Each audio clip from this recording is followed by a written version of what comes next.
someone asked me a question, said, when did you know James was this good? And off the top, how I think he's one of the finest corners in all of football. And he's not only a great man-to-man cover guy, he understands zone principles, he understands leverage, he understands depth, where he needs to be.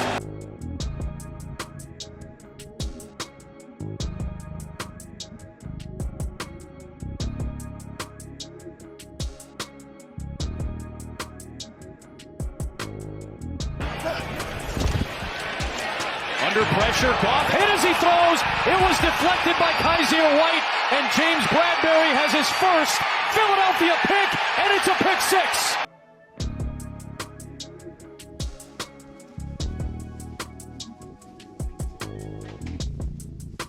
Now a big play in both games in this playoff for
Welcome to another episode of About to Blow with John Leon and friends, and I got a recurring friend on here, man, my boy Coach LeBeau. What's going on, baby? Yeah, good, man. Man, slow motion, slow motion. Yeah, man, we had the jersey retirement celebration for James Bradberry, man, and you know, he was a little bit after you as a player and then a little bit after you again when you came back as a coach, man, but can you tell us about the impact that he still was able to make and not forget about where he was from?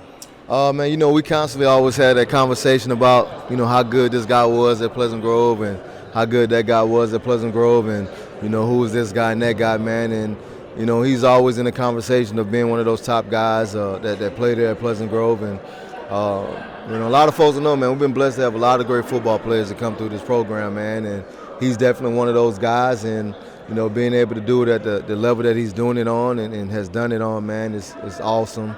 And, man, we kind of want to, you know, give back to him as he's giving back to us here in the program and officially do something that we haven't been doing for a while here at Pleasant Grove anyway, and that's officially retiring the number 10 jersey, man. But just in general, you know, we've been here doing that today, and it just kind of speaks volumes of the hard work and dedication that it takes to even get to the point where he's at in his career.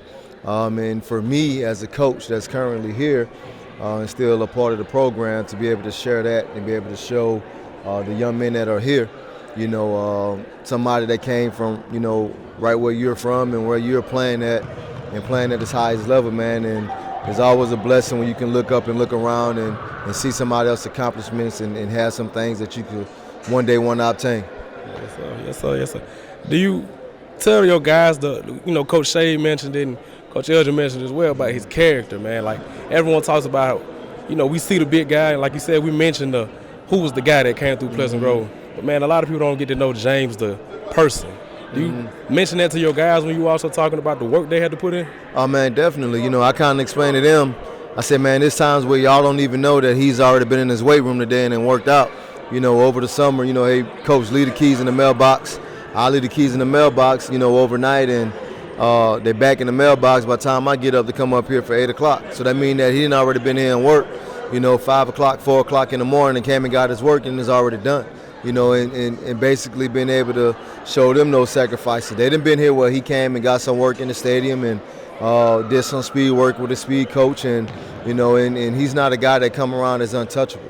When he come to the games, it's not like he got security with him and all that stuff, man. He's touchable. Somebody that they can actually see, can actually have a conversation, can actually crack a joke with. So anytime you got a guy like that, man, that's humble enough to come back and that's a big name that could come back and humble himself down and be able to be touchable, man, and it's always a blessing. All right. Now, back to being that guy.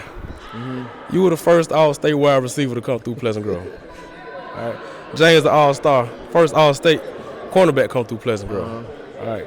In that time, line it up, 1-on-1, best of 3.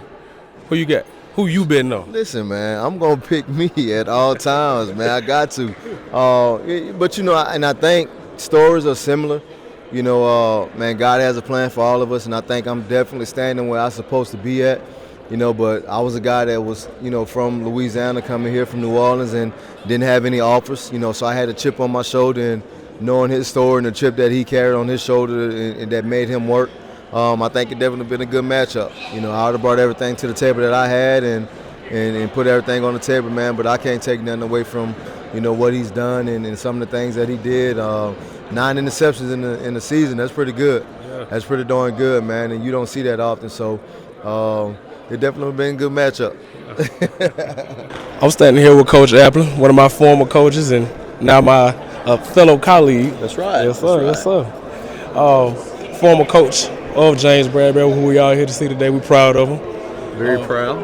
I want to hear if you have any stories or anything else you want to say to him, let him know you love him, all that. Well, I want to take credit for discovering James. He was standing over there on offense one day, and he wasn't playing a lick. And we were looking over there at him, and we said, Coach Cassidy, can we have James on defense because you're not using him at big play quarterback? And we put him over there, and he couldn't break an egg. He could not break an egg, but he ran well. And we knew he had something special about him because you can look at him. He's got size and all that, and he's a smart kid, and he's coachable. That was the big thing about James. He's coachable. But I'll take credit for that. Yes, sir. And being coachable goes a long way, don't it, Coach? Coachable is the key word for any child, is being coachable. That's what it's all about. If you're not coachable, just get out of the way. Yes, sir. Yeah. Yes, sir. Did you think he was going to be one of those star in the league when he got there? Me and Coach Elgin both talked about him. He could play in the NFL because of his size. And I know he's not big, but it was because of his length and the way he can run and his hips and all that. And we both said he's definitely could play in the league. We thought that. We did. Yep. Well, here he is. He made us all proud. He is. Yes, sir. He is. Good talking to you. Thank you.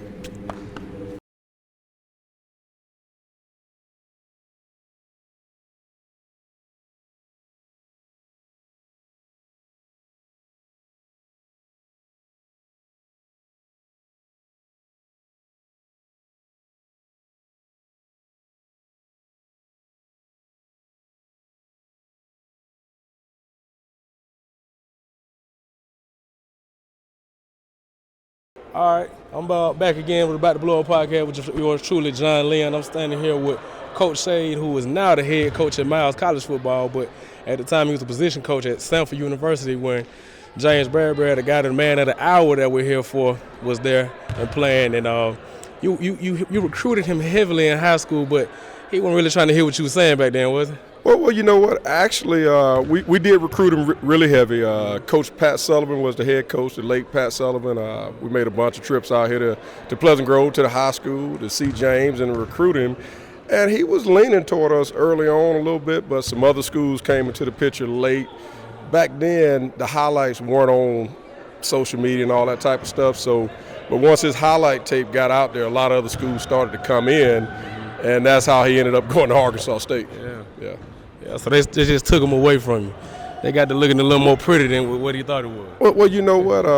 That's part of the recruiting process. I mean, I've been recruiting for a long time, and so those things happen. But I will say this, and I tell coaches this all the time in recruiting. I say, look, you recruit a guy, you get to know him and his family. If he doesn't decide to come to your place, at least, at the end of it, congratulate the young man and tell him you appreciate him and his family allowing you the opportunity to recruit him. And and that was part of my deal with James. We wished him the best, and I feel like once he got there to Arkansas State and for different reasons decided to leave, I think that we left the right impression with him, and that was one of the reasons he decided to come over. That's good, man. That speaks a lot about you and how you guys did things out there. Right. For him to still keep you guys in the back of his head, Exactly. even when the grass may look green over there, but Right. he ended up right where he was supposed to be at. Well, and you look at nowadays in college football with the transfer portal and all that. I mean, you're going to recruit guys and you're not going to get them, and you just hope that you did a good enough job. If it doesn't work out where they are, they decide to come back to you. Mm-hmm. And that was kind of the deal with James. And when he did come, we were really excited about it. One thing about James, I really commend him because he knew in high school that he wanted to be a top cornerback. Mm-hmm. And he knew he wanted to go play in the NFL. And he didn't let anything get in the way of that. Like he went to Arkansas State. They wanted him to play safety. He said, no, I want to play corner. I'm a corner. And he just believed in himself. Mm-hmm. And, just that, just that mindset that he had was a big part of him being able to do what he's been able to do. And, I tell people all the time, one of the first things I noticed about him was the academic side. Mm-hmm. When I came into school to recruit him, high 3-point-something GPA, high ACT score, and that was before I even watched any film on him. So, yeah. Just for the young guys that are watching, one of the first questions that you would even ask is GPA, grades, what are that? Oh, absolutely. I mean, that's one of the first things as a coach that you want to know, not just because, you want the guy to, come to your school and do good in school, but you also want guys that are intelligent student athletes. Mm-hmm. Whether they play football, basketball, baseball, or whatever, it does help to, be a good student. Mm-hmm. I got a question. This is just something I thought about. But you, and I may say his name wrong, but Jaquiski Tart. Oh, Jaquiski. Jaquiski Tart. Right. All right. Were you on the staff when he was there at Sanford? I was on the staff when he was there also. Okay. So I once heard a coach say to a guy who he had just recruited, and he said, every single year that I recruit someone like you, the next year I'm going to look for someone just as good as you or better. Okay? Oh, yeah. So you've got Mr. Tart there, and then walks in James Bradberry. Was that intentional, or was it just it fell into your lap, or did you see some of the similarities, or what? Well, first I would be remiss without mentioning, when I was at Sanford, we had a great leader, and the late Pat Sullivan, great leader, former Heisman Trophy winner. He did an excellent job as the head coach. Our defensive coordinator, a guy by the name of Bill D'Ottavio, just awesome job leading our defense. And, I happen to be, coaching defensive backs. And Coach D and I actually worked together a lot with those defensive backs. He spent a lot of time with Jaquiski. I spent a lot of time with James. And sometimes we would both work with both of them. So I've got to give credit to other people that were involved in his development.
All right, still here with About to Blow Up with John Leon and friends, and I'm sitting here with a professional friend of mine, Mr. James Bradberry, the man of the hour, the man that we just retired your jersey, James, here at Pleasant Grove High School, man. How does it feel?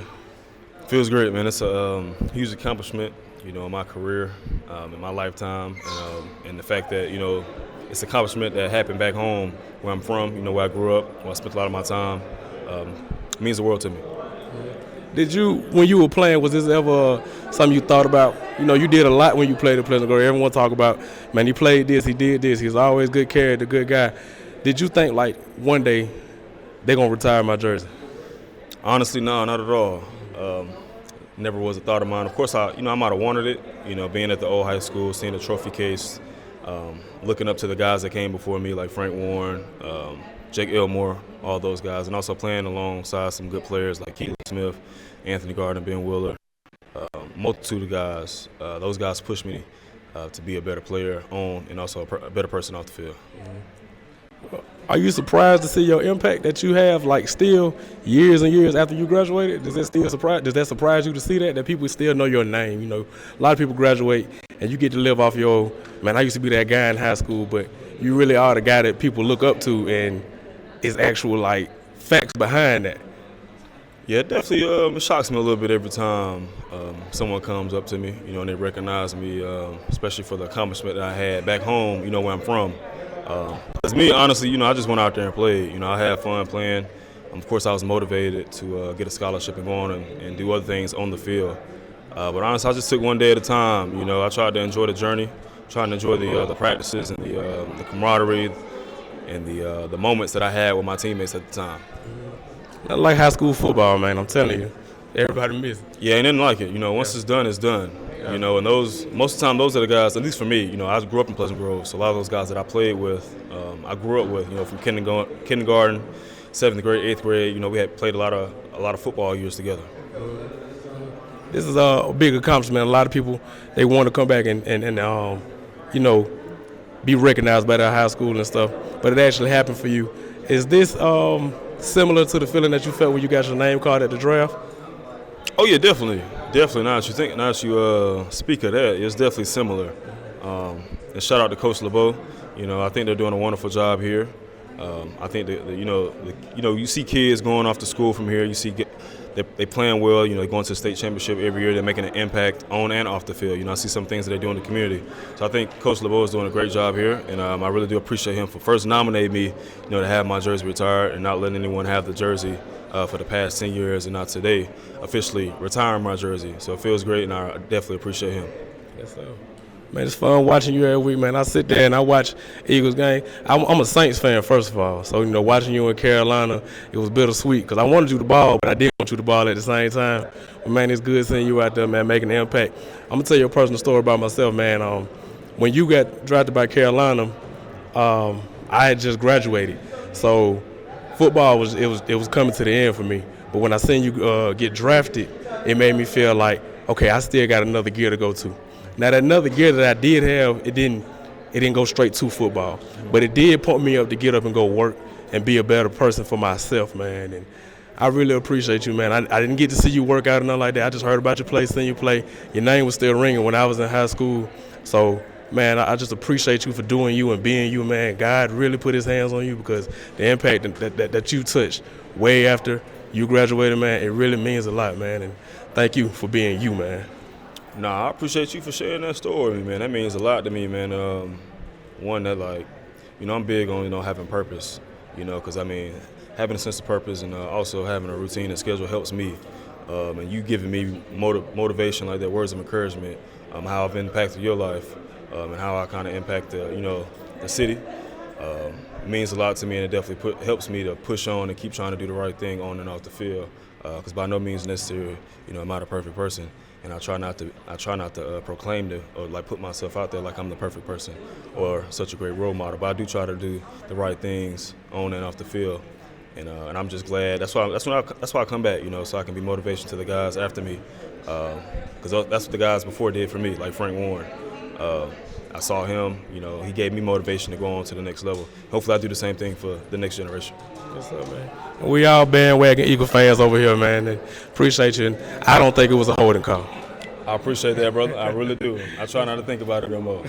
My bad. No, you good. Appreciate you. Appreciate you. Y'all have a good one.